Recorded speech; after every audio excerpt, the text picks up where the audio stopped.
ფობია არის გადაჭარბებული შიში რაიმე უწყინარის მიმართ. ვისაც ფობია აქვს, დიდ გზას გადის, რომ კონკრეტული სიტუაციები თავიდან აირიდოს. თუ სიტუაცია ვერ იქნება თავიდან არიდებული, მათ მძიმე დისტრესი ემართებათ, პანიკურ შეტევა და გონების დაკარგვაც კი. ფობია ნაკლებად დამახასიათებელია ბავშვებისა და მოხუცებისთვის. და უფრო ხშირია თინეიჯერებში, განსაკუთრებით გოგონებში. ეს ოჯახში ხდება, ან შესაძლოა ადრეული ტრაუმული გამოცდილების შედეგი იყოს. ფობია შეიძლება დახარისხებული იყოს სამ კატეგორიად. სოციალური ფობია არის, როდესაც სხვა ადამიანების გვეშინია, მით უმეტეს მათგან განკითხვის. აგროფობია არის სიტუაციის შიში, რომელშიც თავს დაცულად არ ვგრძნობთ, ან რომლისგანაც თავის დაღწევა გვიჭირს. სპეციფიკური ფობიები მოიცავს შიშს კონკრეტული საგნების ან სიტუაციების მიმართ, როგორიცაა სიმაღლე, დაშავება ან სისხლის დანახვა. ზოგი ფობია განსაკუთრებით კომპლექსურია. ამისი მაგალითია ღილების ბიჭუნას შემთხვევა.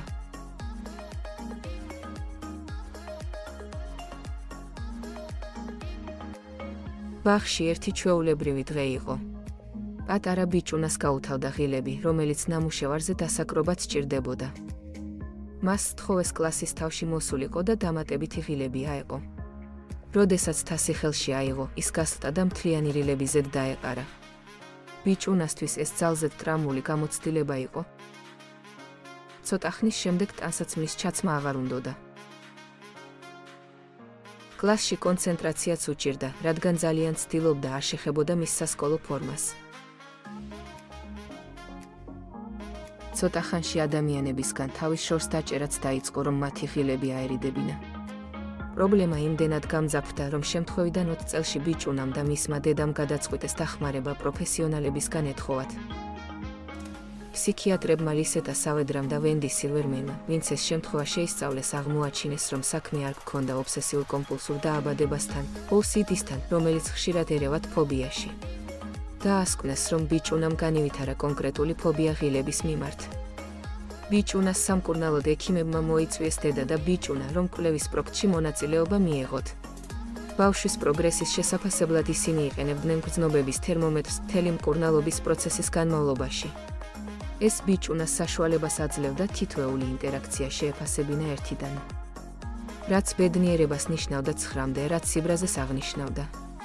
დიდი სპილენძის ჯინსის ღილები ნაკლებად აწუხებდა ბიჭუნას, თუმცა პატარა სუფთა პლასმასის ღილები აშინებდა მას. მას შემდეგ, რაც ბიჭის შეგრძნებები უფრო გასაგები გახდა, ექიმებმა გასასწრეს მკურნალობის მეთოდი. პირველად მათ ბიჰევიორული კონტაქტის თერაპია სცადეს, როგორც კლასიკური განპირობების ფორმა. ყოველთვის, როცა ბიჭუნა ღილს წარმატებით შეეხებოდა, მას ასაჩუქრებდნენ და ეს ორი წესი სხვადასხვაგვარად განმეორდა. 4 სესიის შემდეგ ბიჭმა ყველა დავალება შეასრულა და უკვე ბევრად მეტ ღილთან შეეძლო შეხება. თუმცაღა დისტრესი უფრო მეტად განუვითარდა. ექიმებთან ხელახალი საუბრისას იგი ღილებს ახასიათებდა, როგორც ამაზრზენს, თითქოს და ცუცუნსაც გამოყოფდნენ. ექიმები დაინტერესდნენ თერაპია მართლაც თუ ამცირებდა შიშს, მაგრამ ზრდიდა ზისხს. შემდეგ მათ გამოსახულების ექსპოზიციის თერაპიას მიმართეს. 7 სესიის განმავლობაში ბიჭს მხოლოდ ევალებოდა წარმოედგინა, როგორ ეყრებოდა მას ღილები. წარმოედინა, როგორ გამოიყურებოდნენ ისინი, როგორი შეგრძნება და სუნი ჰქონდათ. ამ შემთხვევაში ბიჭის თვითანგარიში დისტრესის დონემ საგრძნობლად იკლო.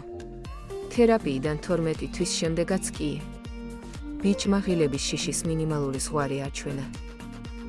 და მაინც რატომ ჩავარდა პირველი მკურნალობა და რატომ იმუშავა მეორემ.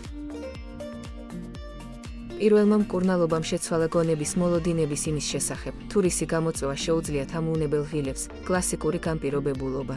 მეორე თერაპიამ გონებაში შეცვალა თვითონ ღილაკების ხატი, რომ სინამდვილეში ისინი არც ისე ამაზრზენები არიან.